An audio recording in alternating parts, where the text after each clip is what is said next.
है। Hi, my name is Ritu. English skills A1 channel में आपका स्वागत है। आज हम प्रेजेंट परफेक्ट कॉन्टिन्यूअस टेंस के इंट्रोगेटिव सेंटेंसेस की प्रैक्टिस करेंगे। पिछले वीडियो लेक्चर में मैंने आपको प्रेजेंट परफेक्ट कॉन्टिन्यूअस टेंस के अफर्मेटिव और नेगेटिव सेंटेंसेस बहुत अच्छे से डिटेल में समझाए थे। आज हम इन सेंटेंसेस की प्रैक्टिस करेंगे। इंट्रोगेटिव सेंटेंसेस यानी जिसमें सेंटेंस में क्वेश्चन किया गया हो। अब क्वेश्चन दो तरह से होते हैं। एक होता है अगर हिंदी सेंटेंस में क्या वाक्य के शुरू में आ रहा है, तो जब क्या वाक्य के शुरू में आता है तो उसका आंसर हम यस नो में दे सकते हैं। तो इसकी हम इंग्लिश कैसे बनाते हैं, उस टेंस का हेल्पिंग वर्ब हम शुरू में लगा देते हैं। तो प्रेजेंट परफेक्ट कॉन्टिन्यूअस टेंस का हेल्पिंग वर्ब है हैज़ या हैव। तो हैज़ हैव को शुरू में लिखते हैं, फिर उसके बाद सब्जेक्ट आता है, फिर बीन, फिर वर्ब में आईएनजी, वर्ब की फर्स्ट फॉर्म में आईएनजी, फिर ऑब्जेक्ट आता है, फिर सिंस या फॉर अकॉर्डिंग टू टाइम। अगर निश्चित समय है तो सिंस और अनिश्चित समय है तो फॉर लगाते हैं। और दूसरे तरह का क्वेश्चन होता है कि अगर सेंटेंस में कोई क्वेश्चन वर्ड आया हो, तो अगर ऐसा सेंटेंस है तो हम उस क्वेश्चन वर्ड को सबसे शुरू में लिखते हैं, फिर उस टेंस का हेल्पिंग वर्ब लिखते हैं, फिर सब्जेक्ट। और अगर सेंटेंस इंट्रोगेटिव नेगेटिव है तो सब्जेक्ट के बाद नॉट आता है, चाहे वो इस तरह का क्वेश्चन हो, चाहे वो WH फैमिली वाला क्वेश्चन हो, तो हम नॉट हमेशा सब्जेक्ट के बाद लगाते हैं। उसके बाद बीन, फिर वर्ब की फर्स्ट फॉर्म में आईएनजी, ऑब्जेक्ट, सिंस फॉर और फिर टाइम लिखते हैं। तो आइए कुछ सेंटेंसेस की प्रैक्टिस करते हैं। क्या राधा 2 घंटे से अपना काम कर रही है? अब क्या वाक्य के शुरू में आया है, तो इस क्या की इंग्लिश हम व्हाट नहीं लिखेंगे। हम क्या करेंगे, उस टेंस का हेल्पिंग वर्ब यानी कि प्रेजेंट परफेक्ट कॉन्टिन्यूअस टेंस का हेल्पिंग वर्ब है हैज़ या हैव। तो राधा के अकॉर्डिंग क्या आएगा, हैज़, तो वो हम स्टार्टिंग में लिखेंगे। अब इसके बाद हमें क्या लिखना है, सब्जेक्ट। रूल क्या है, सबसे पहले हैज़ या हैव अकॉर्डिंग टू सब्जेक्ट, फिर उसके बाद सब्जेक्ट आएगा। तो हमने हैज़ लिख लिया अकॉर्डिंग टू राधा, उसके बाद हमने सब्जेक्ट लिखा राधा, फिर हमें लिखना है बीन। हैज़ राधा बीन कर रही है, हमारा वर्ब क्या है, कर रही है, करने की होती है डू, और उसमें हमें क्या लगाना है, ING, doing. Has Radha been doing. अब ऑब्जेक्ट, ऑब्जेक्ट क्या है, अपना काम। अब राधा के साथ अपने काम की क्या आएगी, her work. Has Radha been doing her work 2 घंटे से। अब 2 घंटे से अनिश्चित समय है, पीरियड ऑफ टाइम है, तो इसके साथ हम फॉर लिखेंगे, फॉर 2 आवर्स। और लास्ट में हम क्वेश्चन मार्क लिखते हैं। हिंदी में भी सेम ऐसे ही बनता है और इंग्लिश में भी सेम ही बनता है। नेक्स्ट देखते हैं, क्या वह 2 बजे से आपकी प्रतीक्षा कर रहा है ना, वेट कर रहा है। तो वह के अकॉर्डिंग क्या आएगा, हैज़, हैज़, फिर सब्जेक्ट ही, फिर हमें क्या लिखना है, सब्जेक्ट के बाद बीन, फिर वर्ब में ING, has he been waiting, फिर आपकी। तो यहाँ पर ये आपकी हमारा ऑब्जेक्ट में आया है, तो हम यहाँ पर ऑब्जेक्टिव केस लिखेंगे यू का। हालांकि यू का ऑब्जेक्टिव और सब्जेक्टिव केस सेम ही होता है, YOU, पर यहाँ ये यू ऑब्जेक्टिव केस में आया है। हैज़ ही बीन वेटिंग, यहाँ पर आएगा फॉर, प्रपोजिशन आएगा for you. Has he been waiting for you 2 बजे से। अब ये निश्चित समय है, तो यहाँ पर हम क्या लिखेंगे, सिंस। 2 बजे से 2 o'clock, 2 o'clock, और लास्ट में क्वेश्चन मार्क। आप चाहें तो 2 o'clock ऐसे भी लिख सकते हैं, नंबर में 2 लिख के ओ लगाना है, एपोस्ट्रॉफी, और फिर क्लॉक। नेक्स्ट है, क्या तुम्हें सोमवार से बुखार आ रहा है? फिर से वही क्या वाक्य के शुरू में आया है, यस नो टाइप आंसर, मतलब क्वेश्चन है, हम इसका आंसर यस नो में दे सकते हैं। तो इसमें क्या करना है, हेल्पिंग वर्ब वाक्य के शुरू में लगाना है। तुम्हें के अकॉर्डिंग क्या आएगा, हैव, फिर तुम्हें की इंग्लिश यू, हैव यू, फिर बीन। बुखार आ रहा है, सफरिंग फ्रॉम फीवर। सोमवार से, तो सोमवार से के लिए क्या आएगा, सिंस, सिंस मंडे, और लास्ट में question mark. Have you been suffering from fever since Monday. Next देखते हैं, तुम 5 दिनों से क्या कर रहे हो। अब यहाँ पर आप देखिए कि क्या सेंटेंस के बीच में आया है। तो जब क्या वाक्य के बीच में आता है तो उसकी इंग्लिश हम व्हाट लिखते हैं। तो हम लिखेंगे व्हाट, ठीक है, WHAT व्हाट। यहाँ पर हम इस क्या की इंग्लिश लिखेंगे। उसके बाद आएगा हेल्पिंग वर्ब। इसके बाद सीक्वेंस यही रहता है। तो helping verb according to subject, तुम के अकॉर्डिंग आएगा हैव। व्हाट हैव, फिर आएगा सब्जेक्ट यू, फिर बीन, फिर कर रहे हो डूइंग, फिर 5 दिनों से, तो पीरियड ऑफ टाइम है, अनिश्चित समय है, तो क्या आएगा फॉर 5 days। तो what have you been doing for 5 days। अगला है, अध्यापक पिछले 2 महीने से इसी पुस्तक को क्यों पढ़ा रहे हैं। अब सेंटेंस के बीच में क्यों आया है, तो सबसे पहले इस क्यों की इंग्लिश हम लिखते हैं वाई।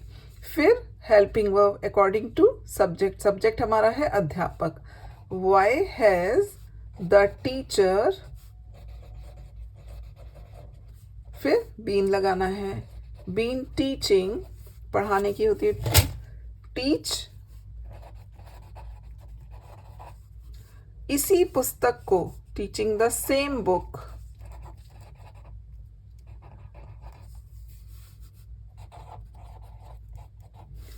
पिछले 2 महीनों से, तो for the last 2 months, MONTHS, और लास्ट में क्वेश्चन मार्क। अध्यापक पिछले 2 महीनों से इसी पुस्तक को क्यों पढ़ा रहे हैं। तो why has the teacher been teaching the same book for the last 2 months। Next करते हैं, कब से बारिश हो रही है।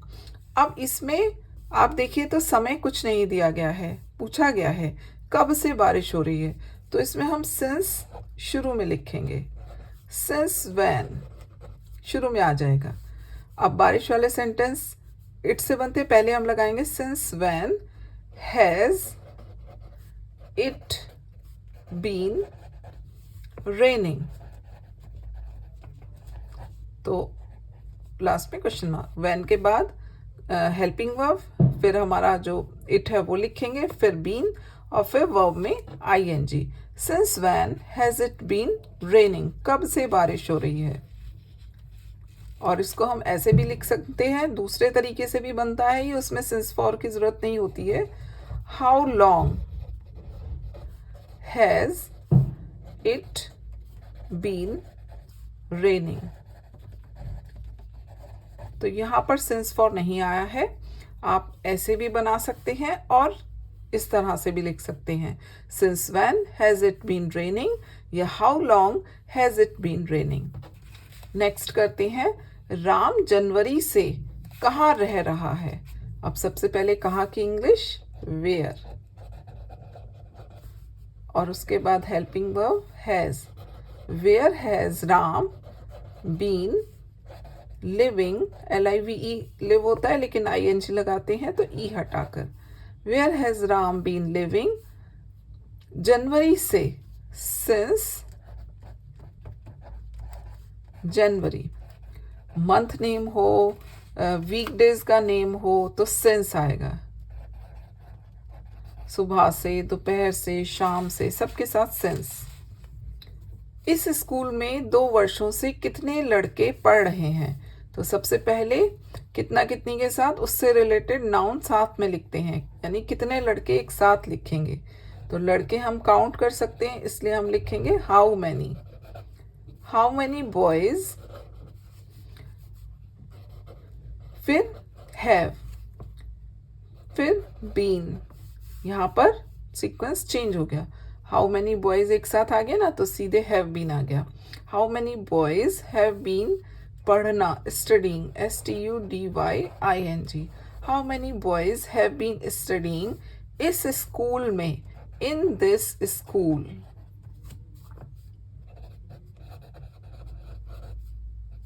दो वर्षों से, फॉर 2 years। तो how many boys have been studying in this school for 2 years। इस स्कूल में 2 वर्षों से कितने लड़के पढ़ रहे हैं। नेक्स्ट देखते हैं, वे दिल्ली में 2015 से क्यों नहीं रह रहे हैं। अब ये इंट्रोगेटिव भी है और नेगेटिव भी है। तो मैंने आपको बताया था कि नॉट कहाँ लगना है, सब्जेक्ट के बाद। तो सबसे पहले हम लिखेंगे क्योंकि इंग्लिश, वाई। फिर सब्जेक्ट के अकॉर्डिंग हेल्पिंग वर्ब क्या आएगा, हैव। वे है ना, प्लूरल सब्जेक्ट है तो हैव लिखेंगे। वाई हैव दे, फिर नॉट आएगा। वाई हैव दे नॉट, फिर आएगा बीन, यानी कि सब्जेक्ट और बीन के बीच में नॉट, सब्जेक्ट के बाद नॉट आता है हमेशा, कोई भी टेंस हो, हमेशा सब्जेक्ट के बाद। इंट्रोगेटिव नेगेटिव में हमेशा सब्जेक्ट के बाद नॉट आएगा, चाहे कोई भी टेंस हो। तो why have they not been, रहने की लिव, और लिव में ing। Why have they not been living Delhi में, इन दिल्ली, DELHI। 2015 से, सिंस 2015, और लास्ट में question mark. Why have they not been living in Delhi since 2015। Next है, वह आधे घंटे से किसको पत्र लिख रहा है। तो किसको की होती है, whom। सबसे पहले लिखेंगे whom, WHOM। फिर वह के according has, whom has he, फिर बीन, लिखने की राइट, WRITE, लेकिन जब ing लगाएंगे तो ई हटाकर ing।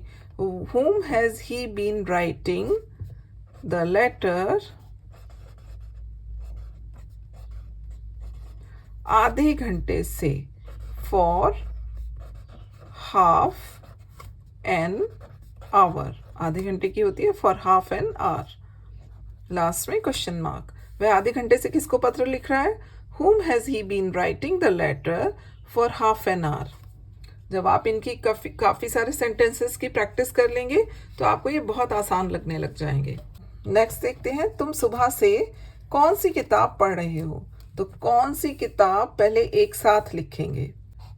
तो कौन सी किताब यानी विच बुक, एक साथ लिखेंगे।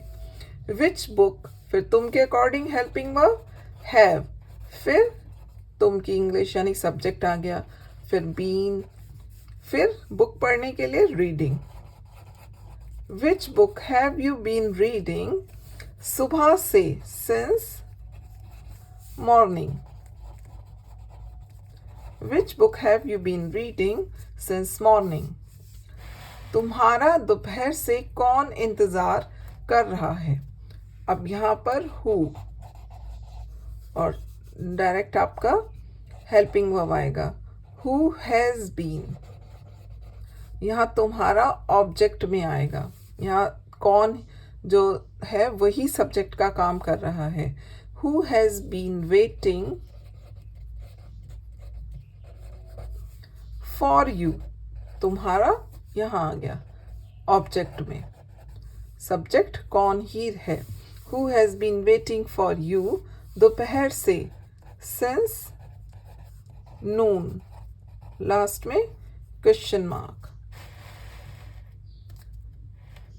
मजदूर 5 दिनों से सड़क की मरम्मत क्यों नहीं कर रहे हैं। अगेन इंट्रोगेटिव निगेटिव सेंटेंस है। सबसे पहले क्वेश्चन वर्ड, वाई। मजदूर, बहुत सारे मजदूरों की बात हो रही है तो क्या आएगा helping verb have. Y have the labourers, LABOURERS,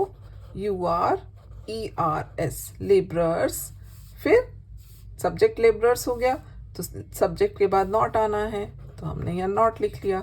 Y have the labourers not been, मरम्मत करना यानी रिपेयर करना, और उसमें ING, रिपेयरिंग द रोड 5 दिनों से, तो पीरियड ऑफ टाइम तो क्या आएगा फॉर, कौन से 5 दिन नहीं पता, फॉर 5 days। लास्ट में क्वेश्चन मार्क। मजदूर 5 दिनों से सड़क की मरम्मत क्यों नहीं कर रहे हैं। Why have the labourers not been repairing the road for 5 days।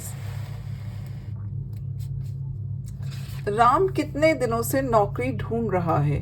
अब ये थोड़े से डिफरेंट सेंटेंसेस हैं, तो इसको हम कैसे लिखेंगे, शुरू में ही लिख देंगे कितने दिनों से, क्योंकि यहाँ पे समय नहीं दिया गया ना, पूछा गया कितने दिनों से, तो इसमें हम फॉर शुरू में ही लिखेंगे क्वेश्चन वर्ड के साथ। For how many days, for how many days. फिर राम के according helping verb has Ram been, ढूंढना लुक और आईएनजी लग गया, looking for the job. For how many days has Ram been looking for the job? और इसको हम ऐसे भी लिख सकते हैं, how long has Ram been looking for the job? दोनों तरीके से सही है ये, आप चाहें तो ऐसे बना लें, चाहे तो मतलब आप सेंस फॉर का यूज़ करके, लेकिन वो स्टार्टिंग में आएगा क्योंकि यहाँ पर समय दिया नहीं गया है, समय पूछा गया है, तो उस क्वेश्चन वर्ड के साथ हम फॉर लगा देंगे। For how many days has Ram been looking for the job, या how long has Ram been looking for the job. अगला देखते हैं, ये लड़के कितनी देर से शोर मचा रहे हैं। अगेन टाइम नहीं दिया गया है, पूछा गया है कितनी देर से, तो इसको फॉर हाउ मच टाइम। फिर ये लड़के, तो ये लड़के के अकॉर्डिंग हेल्पिंग वर्ब लगेगा हैव, ये लड़कों की इंग्लिश आएगी these boys. Have these boys been making a noise. Last में question mark. For how much time have these boys been making a noise. और दूसरी तरह से how long have these boys been making a noise. दोनों तरीके से ये सही है। For how much time have these boys been making a noise, या for how long have these boys been making a noise. Next देखते हैं, क्या भारतीय सदियों से देवी देवताओं की पूजा करते रहे हैं। सदियों से यानी सेंचुरीज, तो भारतीय हैव इंडियंस बीन, पूजा करना वर्शिप, और यहाँ पर लास्ट लेटर डबल हो जाएगा जब हम आईएनजी लगाएंगे। ये मैंने आईएनजी के रूल्स एक वीडियो लेक्चर में पूरे डिटेल में समझाए हैं, आप चाहें तो उसको देख सकते हैं। Have Indians been worshipping the gods and goddesses, the gods and goddesses. सदियों से for centuries.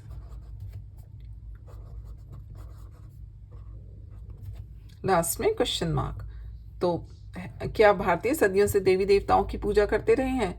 Have Indians been worshipping the gods and goddesses for centuries. Last में क्वेश्चन मार्क। तो आज के लिए इतना ही। आई होप कि अब इंट्रोगेटिव सेंटेंसेस में आप एकदम परफेक्ट हो गए होंगे। अगर आपको ये वीडियो लेक्चर अच्छा लगा हो तो इसे लाइक करें, शेयर करें और मेरे चैनल को सब्सक्राइब करना ना भूलें। Thanks for watching.